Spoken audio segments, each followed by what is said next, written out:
ஸ்ரீ சங்கரா TV நேயர்களுக்கு வணக்கம். இன்று ஜூலை மாதம் 5ஆம் தேதி வெள்ளிக்கிழமை, அமாவாசை, ஆனி மாதம் அமாவாசை. ஸோ ஒரு அற்புதமான நாள் இல்லையா?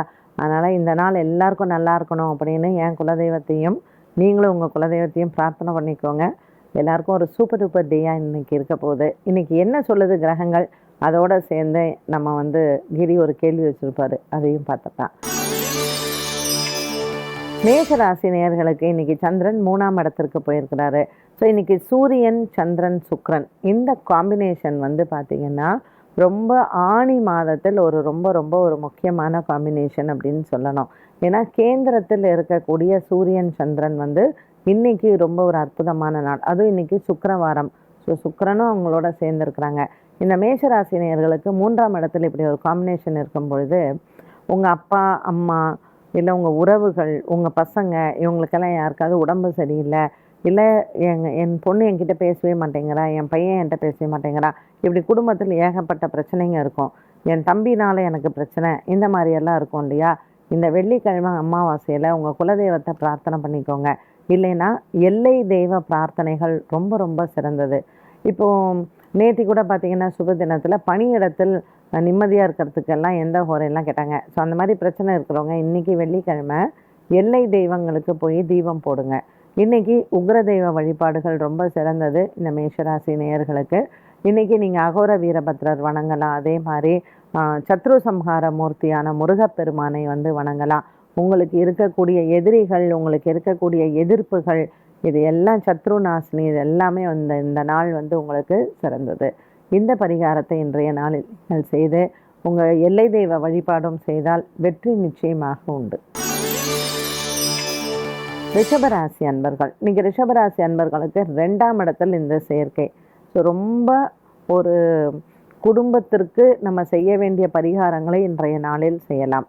ஸோ ஃபஸ்ட்டு குலதெய்வம், இன்றைக்கி எல்லாமே 12 ராசிக்காரர்களும் குலதெய்வ வழிபாடு செய்கிறது ரொம்ப நல்லது. இந்த ரிஷபராசி நேயர்களுக்கு பார்த்திங்கன்னா 2ஆம் இடத்தில் இருக்கக்கூடிய இந்த கிரக சேர்க்கை குடும்பத்திற்காக ஒரு அற்புதமான ஒரு கிரக சேர்க்கை அப்படின்னு சொல்லலாம். ஸோ குடும்பத்தில் ஏகப்பட்ட சண்டைகள் இருக்கும், இல்லை பிரிஞ்சு போயிருப்பாங்க. குடும்பத்திற்காக நம்ம ஏதாவது ஒரு பரிகாரம் செய்யணும், இல்லை இந்த குடும்பம் நல்லா இருக்கணும்ப்பா, ஒத்துமையாக இருக்கணும், இதற்காக ஏதாவது ஒரு பரிகாரம் செய்யணும்னா இன்றைக்கி நீங்கள் குலதெய்வத்தை ஃபஸ்ட்டு பிரார்த்தனை பண்ணிக்கோங்க. அது மட்டும் அல்ல, வெள்ளிக்கிழமை அமாவாசை திதியில் இந்த சுக்கிரன் அதிபதியாக இருக்கக்கூடிய இந்த ரிஷபராசி நேயர்களுக்கு அம்மன் ஆலய வழிபாடுகள் ரொம்ப சிறந்தது.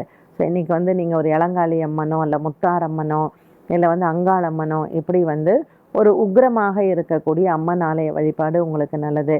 வெள்ளிக்கிழமை ராகு காலத்தில் போய் எலுமிச்சம்பழ மாலை சாற்றி அர்ச்சனை செய்ய உங்களுக்கு இருக்கக்கூடிய குடும்ப பிரச்சனைகள் தீர இந்த நாள் ஏற்றது. மிதுன ராசினியர்கள், நீங்கள் இன்றைக்கி என்ன சுவாமிக்கு நினச்சி பண்ணாலும் அது அற்புதமாக உங்களுக்கு அந்த பெட்டர்மெண்ட் வருவதற்கு ரொம்ப நல்ல ஒரு நாளாக இருக்கும். ஸோ இந்த மிதுன ராசியில் இருக்கக்கூடிய நிறைய பேருக்கு ஏதாவது செய்வினை கோளாறெல்லாம் இருக்கும். இந்த செய்வினைனாலே என் குடும்பம் அழிஞ்சிருச்சு, இல்லை உடல் ஆரோக்கிய குறைபாடு இருக்குது, இல்லை சொத்து பிரச்சனைகள் எல்லாம் இருக்குது. 4ஆம் இடத்துல கேத்து இருக்கார் இல்லையா? ஸோ இன்றைக்கி இந்த வெள்ளிக்கிழமை அமாவாசையில் இந்த கிரக சேர்க்கையில் மாந்திரீக ரீதியாக இருக்கக்கூடிய பிரச்சனைகளுக்கு பரிகாரங்கள் செய்ய ஏற்ற நாள் இந்த அமாவாசை.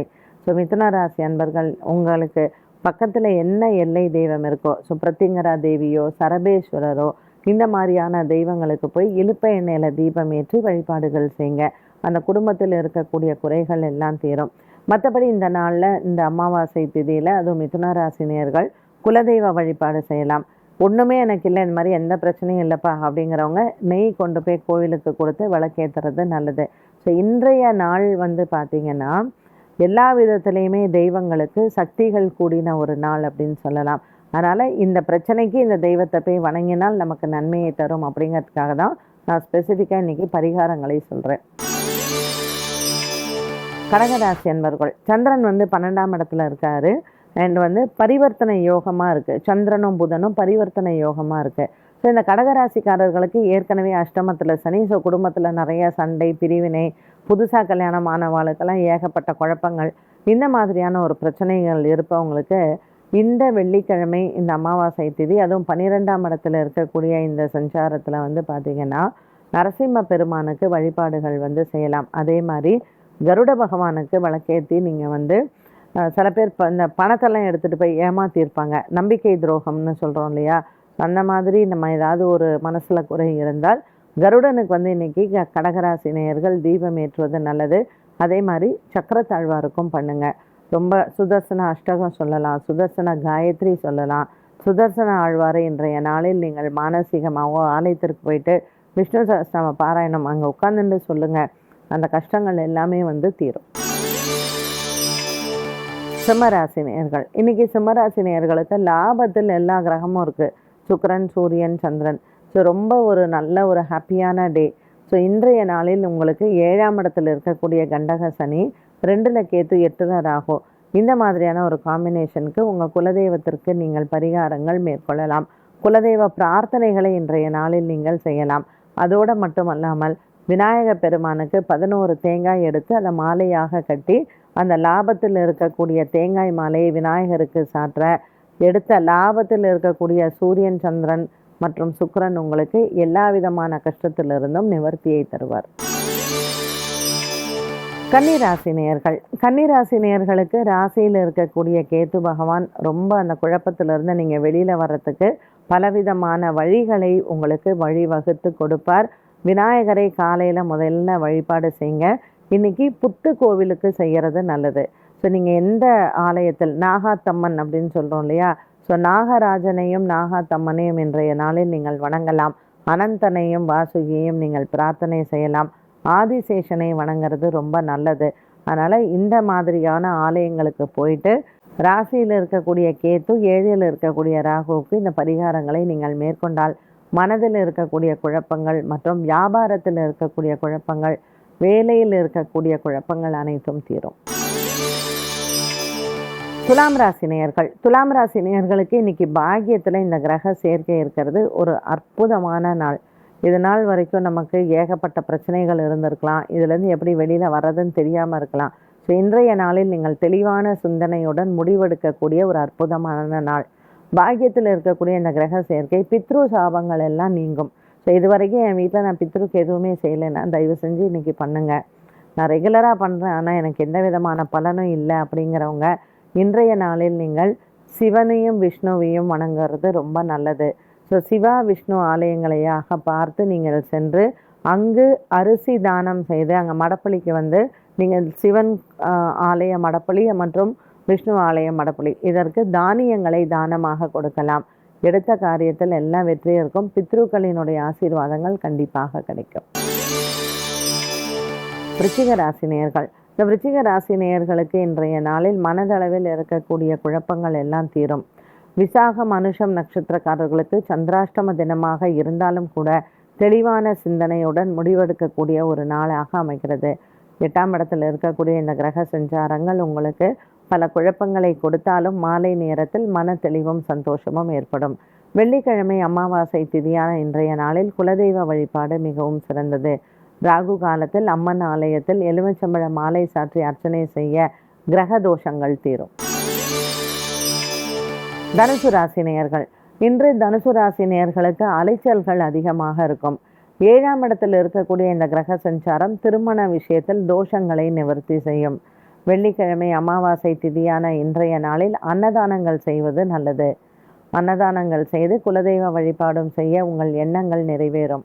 இலுப்பை எண்ணெயில் ராகு காலத்தில் துர்கைக்கு இன்றைய நாளில் தீபம் ஏற்ற கிரக தோஷங்கள் நீங்குவதோடு மட்டுமல்லாமல் நமக்கு இருக்கக்கூடிய சொந்த பிரச்சனைகளும் தீரும்.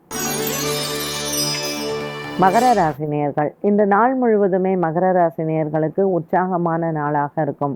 குழந்தை பாக்கியம் வேண்டுவோர் இன்றைய நாளில் அதற்கான முக்கிய பரிகாரங்களை மேற்கொள்ளலாம். 6ஆம் இடத்தில் மறைவு ஸ்தானத்தில் இருக்கக்கூடிய இந்த கிரக சஞ்சாரங்கள் மகர ராசி நேயர்களுக்கு கடன் தொல்லைகள் மற்றும் ஆரோக்கிய சம்பந்தப்பட்ட விஷயங்களுக்கு இன்று பரிகாரங்கள் மேற்கொள்வது நல்லது. வைத்தீஸ்வரனை இன்று வணங்கி ஈஸ்வரனுக்கு வில்வர்ச்சனை செய்யலாம். மிருத்யுஞ்சு ஜபமோ அல்லது மிருத்யுஞ்சு ஹோமமோ செய்து கொள்வது நல்லது. கும்பராசி நேயர்கள், ஜென்மத்தில் இருக்கக்கூடிய சனி பகவான் மற்றும் 5ஆம் இடத்தில் இருக்கக்கூடிய இந்த கிரக சஞ்சாரம் பூர்வ புண்ணியத்தை அதிகரிக்கக்கூடிய ஒரு நாளாக அமைகிறது. கும்பராசி நேயர்களுக்கு 5ஆம் இடத்தில் இருக்கக்கூடிய இந்த சூரியன் மற்றும் சந்திரனும் சுக்கிரனும் அமைந்திருப்பது நமக்கு நம்மளுடைய ஜாதகத்தில் எந்த விதமான பூர்வ புண்ணிய தோஷங்கள் இருந்தாலும் இன்றைய நாளில் அதை நீங்கள் நிவர்த்தி செய்து கொள்ளலாம். வெள்ளிக்கிழமை அமாவாசை திதியான இன்றைய நாளில் குலதெய்வத்தை பிரார்த்தனை செய்து இன்று 11 நபர்களுக்கு அன்னதானங்கள் செய்யவும் கும்பராசி நேயர்கள். லாபத்தில் இருக்கக்கூடிய இந்த அன்னதானம் உங்களுக்கு பலவிதமான சிக்கல்களிலிருந்து உங்களை வெளிக்கொண்டு வரலாம். ஜென்மத்தில் இருக்கக்கூடிய சனி பகவான் மனதளவில் இருக்கக்கூடிய குழப்பங்களுக்கு நிவர்த்தியை கொடுப்பார். மீனராசி நேயர்கள், இன்று மீனராசி நேயர்களுக்கு கடன் தொல்லைகள் தீர பரிகாரங்களை மேற்கொள்ளலாம். வீடு சம்பந்தப்பட்ட விஷயங்கள், நம்பிக்கை துரோகம் மற்றும் கூட பிறந்த சகோதர சகோதரிகளால் இருக்கக்கூடிய குடும்ப விவகாரங்கள் மற்றும் சொத்து பிரச்சனைகளுக்கு இன்றைய நாளில் நீங்கள் பரிகாரம் செய்து கொள்வது நல்லது. மீனராசி நேயர்களுக்கு 4ஆம் இடத்தில் இருக்கக்கூடிய சுக்கிரன் மற்றும் சூரியனின் சஞ்சாரம் மனதளவில் குடும்பத்தில் இருக்கக்கூடிய பாரங்கள் தீர்க்கக்கூடிய நாள்.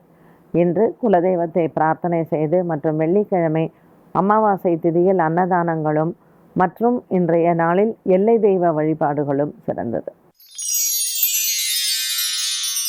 12 ராசிகளுக்கும் உண்டான பலன் மற்றும் பரிகாரத்தை பார்த்தோம். இந்த நாளுக்கான கேள்வி: உடல் ஆரோக்கியத்திற்கு எந்த கிரகத்திற்கு எந்த ஹோரையில் விளக்கேற்ற வேண்டும்? ஜென்ரலாக இப்போ பார்த்தீங்கன்னா வீட்டில் அநேகம் பேருக்கு டயபெட்டிஸ் இருக்குது, பிபிக்கு மாத்திரை சாப்பிடுவாங்க, அண்டு கேன்சர். இது வீட்டுக்கு வீடு யாருக்காவது ஒருத்தருக்காவது இது இல்லாமல் இல்லவே இல்லை. ஸோ இப்படிப்பட்ட சூழ்நிலையில், இன்றைக்கி இருக்கக்கூடிய சூழ்நிலையில் அவசியம் நம்ம உடல் ஆரோக்கியத்திற்கு, அதுவும் ஹோரையில் தீபம் ஏற்றுறதுங்கிறது நம்ம பண்ணலாம். ஏன்னா நான் சொல்லி நிறைய பேர் அந்த ஹோரையில் தீபம் ஏற்றி, அதுவும் குறிப்பாக லேடிஸ்க்கு இந்த கர்ப்பப்பை பிரச்சனை இருக்குது பார்த்தீங்களா, அதுக்கெல்லாம் நிறைய பேருக்கு நல்ல ரிசல்ட் கிடச்சிருக்கு. என்கிட்டயே சொல்லியிருக்காங்களும் கூட. ஸோ செவ்வாய்க்கிழமை செவ்வாய் ஹோரையில் இந்த லேடிஸ்க்கு ப்ளீடிங் ப்ராப்ளம் இருக்குல்ல, ஒன்று ஹெவி ப்ளீடிங் இருக்கும், இல்லை ப்ளீடிங்கே இருக்காது. இதுக்கு செவ்வாய்க்கிழமை நீங்கள் செவ்வாய் ஹோரையில் கர்ப்பப்பை சம்மந்தப்பட்ட, அதுவும் கண்டிப்பாக இந்த ரஜஸ் அப்படின்னு சொல்கிறது ரத்தம் சம்மந்தப்பட்ட பிரச்சனைகளுக்கு, ஸோ குறிப்பாக லேடிஸ் இதுக்கு நீங்கள் அந்த ஹோரையில் தீபம் போடுங்க.